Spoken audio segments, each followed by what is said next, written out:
Hey guys, welcome back to another legal studies video. So today we're going to be looking at the burden and standard of proof in civil cases. By now we should understand some of the basics of civil law, but our introduction isn't complete without a look at the burden and standard of proof. And after today's video, you should have a really good idea of what the key concepts in civil law are all about. So in today's video, we're going to primarily look at the burden of proof and the standard of proof. Whilst this is something that we have looked at before in criminal law, it works a little bit differently in civil law, and there's some new terms that come up that you probably haven't seen before. No stress though, it's actually not that hard. Alright, so the burden of proof is the responsibility of proving the facts of the case. We also call this the onus of proof, and someone always has to have this responsibility in a court case. Now, we know that in civil cases there are two sides.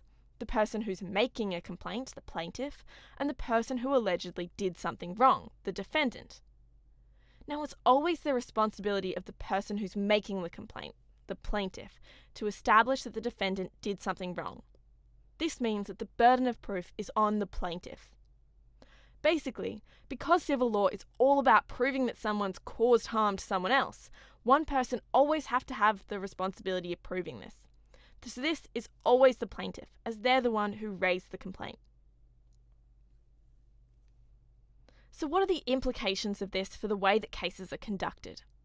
You've probably noticed by now that civil law is not at all like criminal law, where it's the police's job to intervene if somebody breaks the law.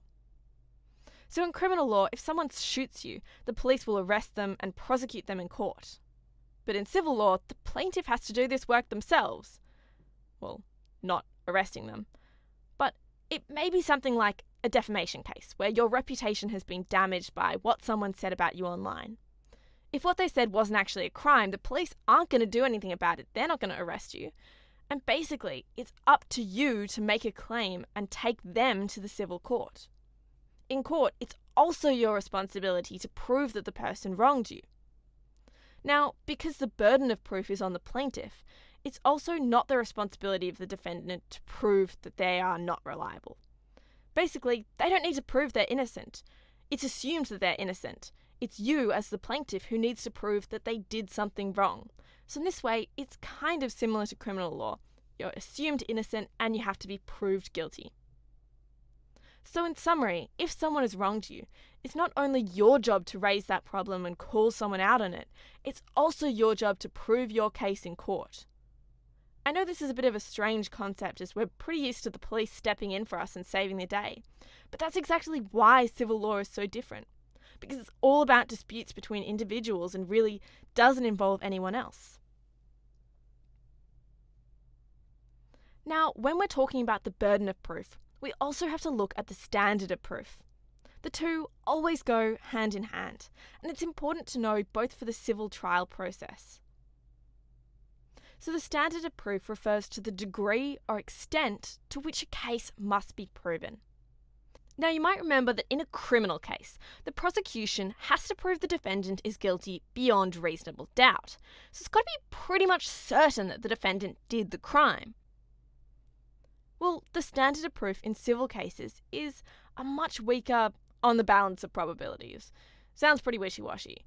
What it means is that the plaintiff, the person filing the claim, has to prove that they are most likely in the right, and that the defendant, or the person they're making the claim against, is most likely in the wrong. I know it's a bit more complicated than in criminal law, but think of it this way. If you're the person making the case, you just have to make the court believe that your side of the story is more believable than the defendant's. If the judge or jury believe you, they'll rule in your favour, as you've proven your case on the balance of probabilities and fulfilled the standard of proof.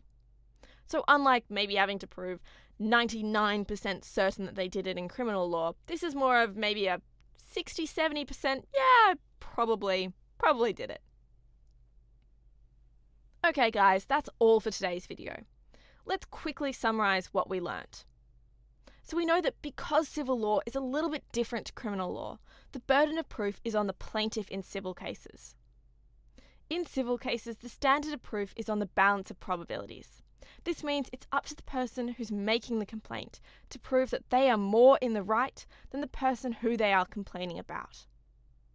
So what we can take from this is that as the plaintiff, you have quite a lot of responsibility, and basically it's your job from start to finish to prove that someone wronged you. So maybe before you're inspired to file your first defamation claim, think twice, because it really is a lot of work. And did I mention expensive? So that's it for today. See you next time.